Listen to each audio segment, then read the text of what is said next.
we're gonna look at the difference between spinal nerves and cranial nerves. All right, so when we talk about cranial nerves, there are 12 cranial nerves. These are gonna be numbered using Roman numerals.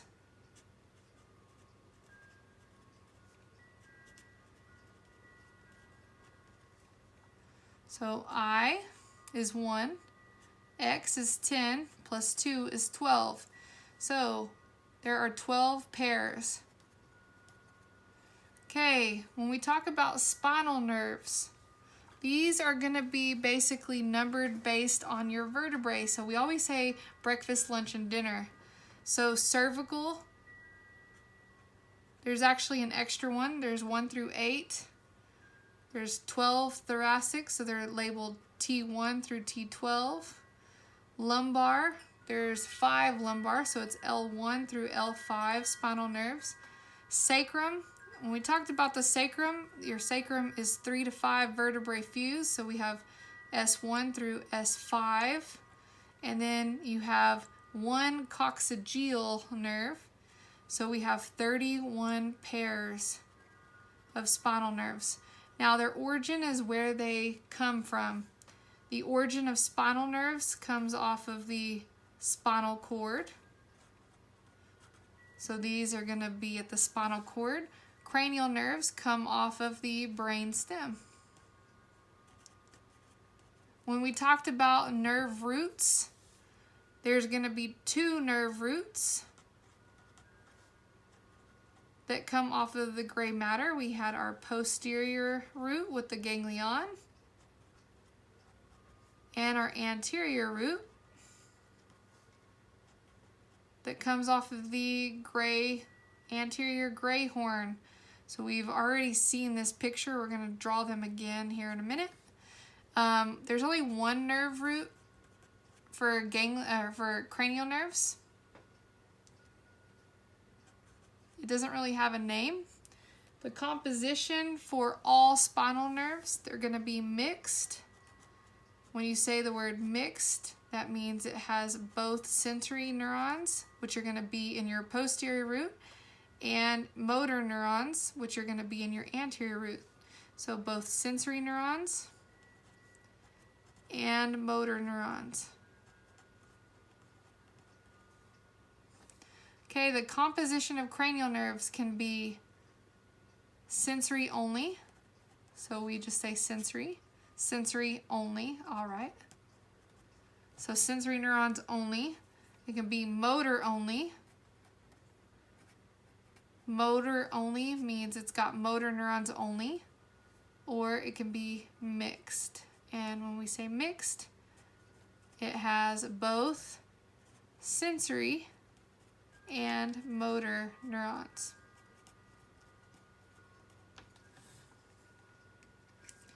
So that's the difference between spinal nerves and cranial nerves, but we're going to look more into detail at spinal nerves. So far, the only thing we've really covered are the spinal roots.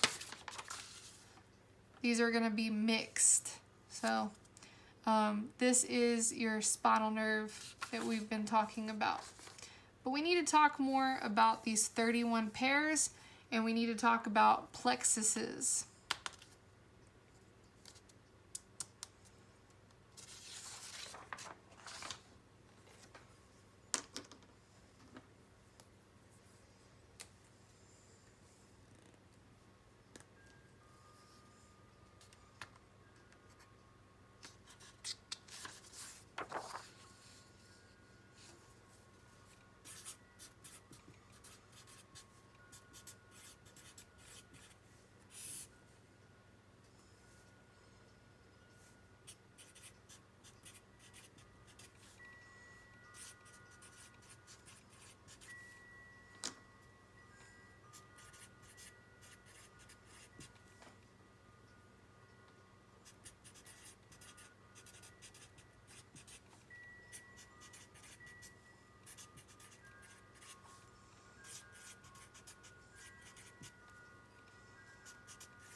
All right, your cervical nerves are going to be C1 through C8.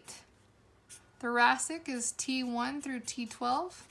Lumbar nerves are L1 through L5. Sacral nerves are S1 through S5. And you only have one coccygeal nerves, which we write CO, and then we write a 1. So that is the number of our spinal nerves. Now, we do know our spinal nerve roots. Make sure you understand that.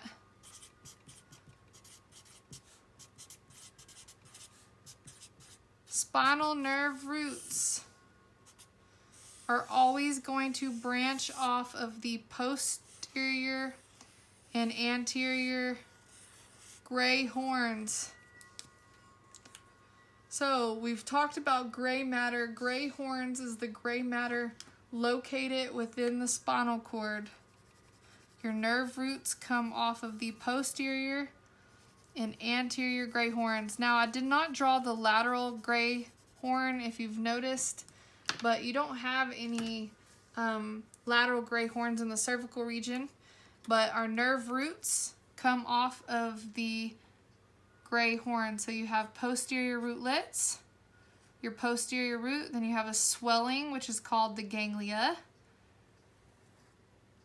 posterior root, and then you have your anterior rootlets, and that is going to make your anterior root. So, what we talked about with posterior roots is you have sensory neurons that travel in the posterior root. This right here is the posterior root ganglion. Anytime you say ganglion, it's a swelling, but more specifically, it's a group of neuron cell bodies. And then you have your anterior root of the spinal nerve.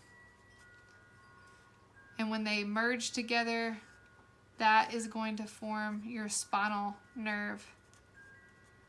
So your spinal nerve is going to be bundles of axons. Your posterior root always is going to contain your sensory neurons. Your posterior root ganglion is going to have the cell body. So, sensory axons of neurons is in the posterior root. The ganglion is a group of neuron cell bodies that are sensory. These are unipolar. And your anterior root is going to contain your motor neurons going out. That is where you get the mixed composition of spinal nerves. I think we've covered that like 3 or 4 times. Make sure you understand posterior, anterior roots. Now, when we talk about our spinal nerves are going to start to branch even more. A branch is called a rami. So this will also branch into the anterior rami and your posterior rami. So this is going to branch 2 ways. I'm just going to draw it like this. Your anterior rami is going to branch and go to the front. These are going to form plexuses. To the back, you're going to have your posterior rami. Your posterior rami just is going to innervate the skin of the back. The word rami or ramus means branch. Now, we're going to talk about plexuses. Plexuses are branching network of spinal nerves.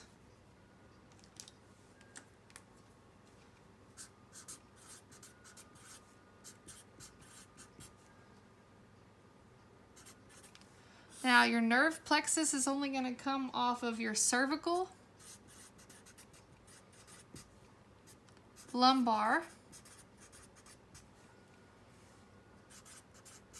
and sacral regions. So you're going to have 3 nerve plexuses that you're going to have to know. Your cervical plexus, Your lumbar plexus and your sacral spinal nerves are going to help us form our plexus. They're going to merge together.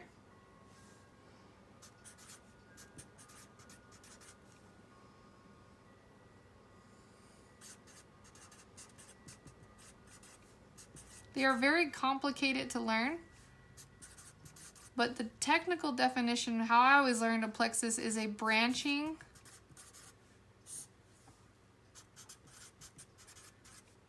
network of nerves. So these are from the cervical, lumbar, and sacral spinal nerves. A branching network of nerves is a plexus. Now, we're going to have the cervical plexus.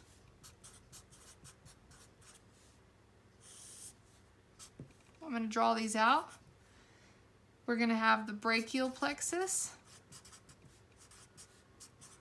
Brachial means arm.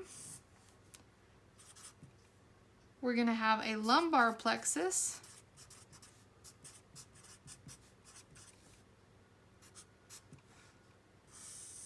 And we are going to have a sacral plexus. So the first thing that we should do before we do our plexuses is we should review our spinal cord anatomy. So to draw your spinal cord anatomy, the first thing you always do is you draw your foramen magnum, where your spinal cord exits. Spinal nerves come off of the spinal cord.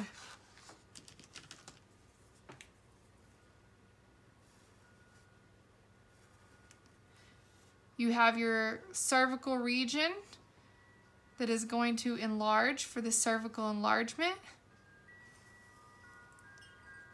Your thoracic region, which is going to enlarge, and then it's going to taper and come to a point which is called the conus medullaris. Again, that's going to end at L1, L2.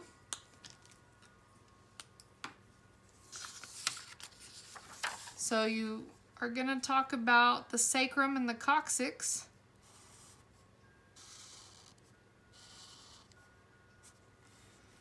And we might remember the name of the extension off of the pia mater that anchors the spinal cord that goes right down the center is called the filum terminale.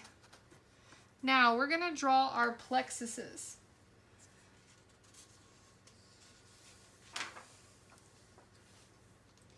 These aren't going to be beautiful.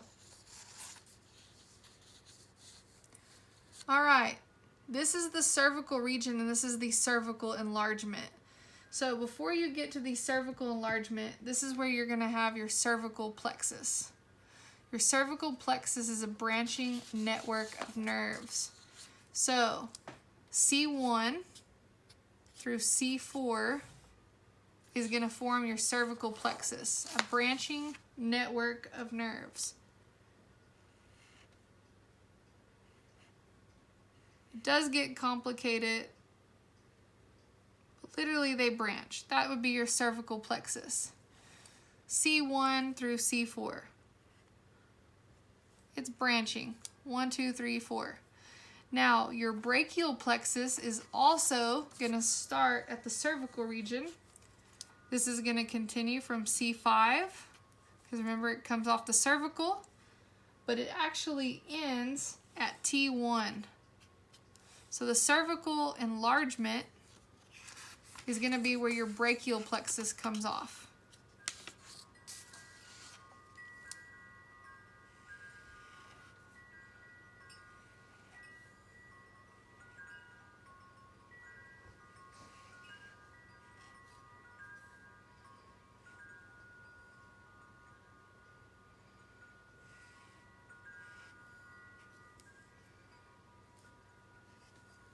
This isn't really accurate, but that's a plexus. So C5, 6, 7, and C8 and T1, that's your brachial plexus. Now, we do not have any plexus in the thoracic region, so we'll leave that one alone. So the thoracic region, on the other hand, is going to have just regular nerves that come off of it.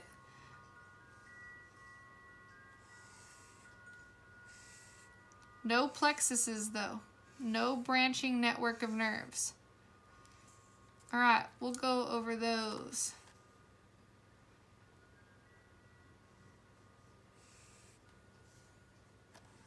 They don't branch. That's the thoracic region of the spinal cord. Now, where we do have more branching is your lumbar plexus. Now, your lumbar plexus is going to be coming off of your lumbar region, L1 through L4.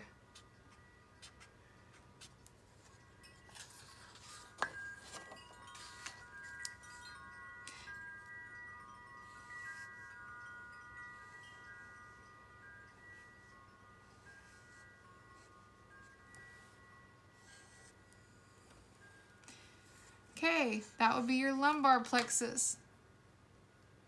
Your lumbar plexus is going to be very close to the lumbar enlargement and your conus medullaris. Now, on either side of your filum terminale, you are going to have your cauda equina, which is going to look like this, which are branches of spinal nerves that go down. That's your cauda equina. But you're also going to have a plexus called the Sacral Plexus that is going to come out around L4, L5.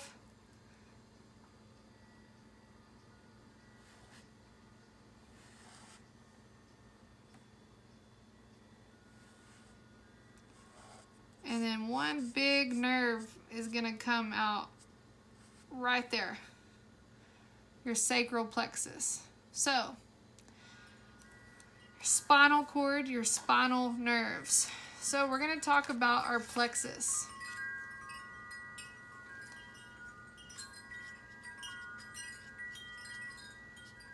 The plexus is a branching network of nerves. So this is going to be your cervical plexus. The next one that's large is your brachial plexus. Your lumbar plexus, and your sacral plexus. I'm going to write out something about each one of these, so don't feel like you missed anything so far.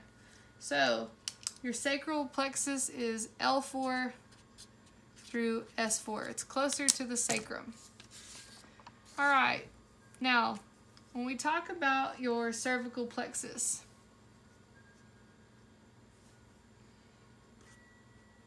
it is C1 through C4.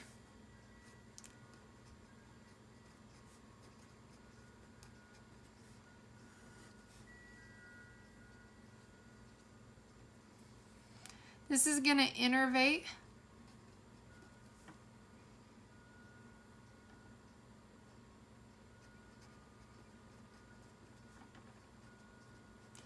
the muscles in the skin and the neck. Remember, the foramen magnum is where it exits the skull. So it's going to go to the muscles of the skin and neck. Now, C1 through C4, C3, C4, and C5 are going to make up the phrenic nerve.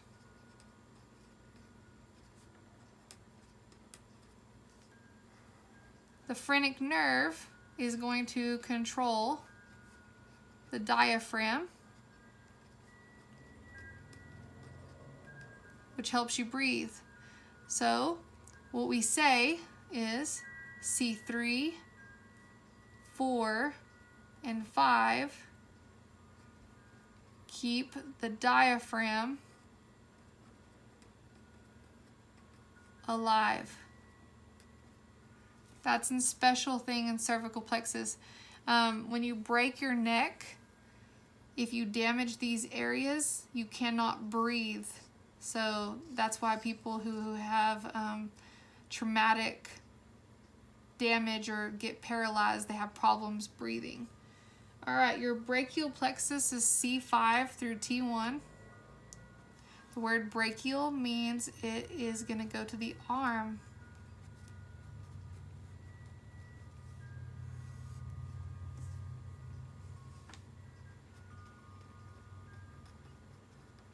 It innervates the skin and muscles of the arm, the hand, part of the chest,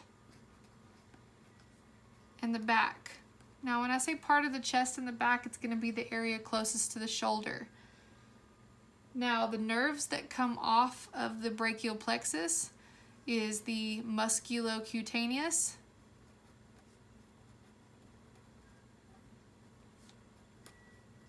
nerve, the radial nerve. The radial nerve goes along your thumb side to the back of your hand. The median nerve goes down to your middle finger. The ulnar nerve goes by the ulna, by your pinky. These are all nerves off of the brachial plexus.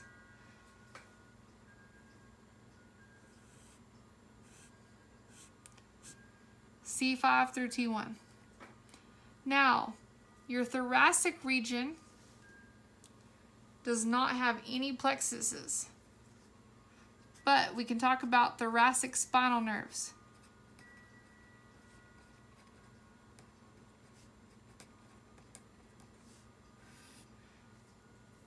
This would be T1 through T12, T2 through T12, because T1 is your brachial plexus. No plexus is formed in the thoracic region.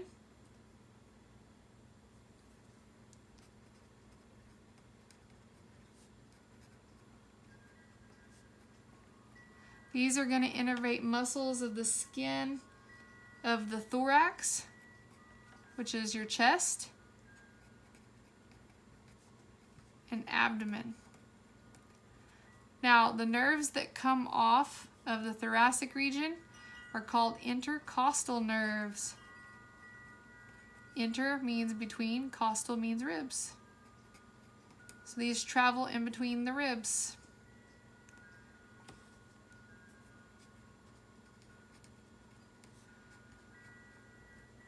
All right, your lumbar plexus, L1 through L4.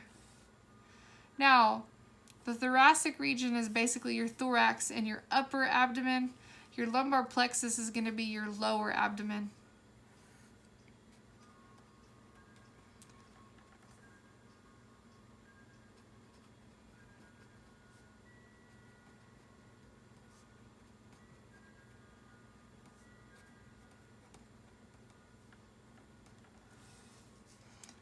It's also going to innervate your external genitalia.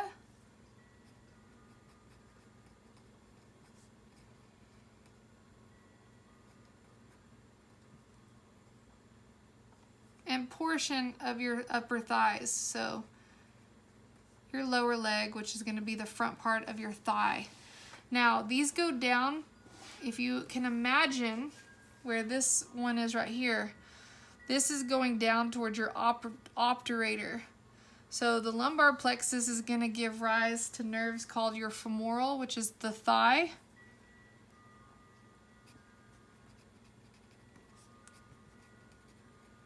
The femoral nerve in the front. And the obturator nerve, which travels through your obturator foramen. Okay, this right here is your cauda equina, which we've talked about before. Your cauda equina is basically the horse's tail. They're roots of the lower spinal nerve.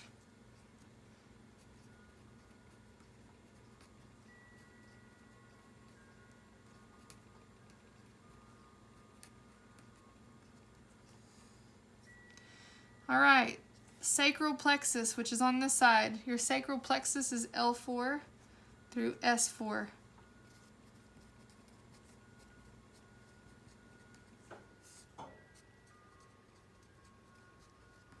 Now this one goes more to the back of the body. So your sacral plexus is going to innervate muscle and skin of your buttocks, your perineum, and this is going to extend down to your lower leg and the back of your thigh. So the femoral nerve and obturator is the anterior lower leg. This is going to be your posterior lower leg. And actually it branches a very large nerve right here called the sciatic nerve. And the sciatic nerve is the largest muscle or nerve in the whole body. Largest and longest.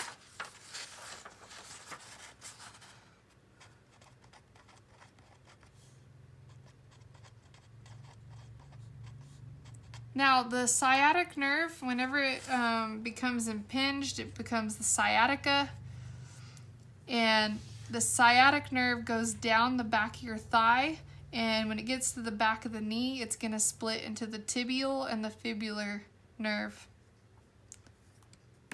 So,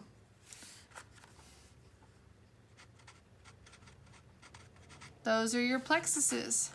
Now, try to do the numbers pretty good. Like 1, 2, 3, 4. Sacral plexus is L4 through S4, so that one probably doesn't have enough. But cervical plexus is 1 through 4. But make sure you just understand what a plexus is. Plexus is a branching network of nerves, and nerves are named according to where they go. So your intercostal nerves are between your ribs. The femoral nerve goes down the femur, and the obturator nerve goes deep in the obturator foramen. So technically you could draw your pelvic bone, and that would help you understand this a little bit. So those are our plexuses.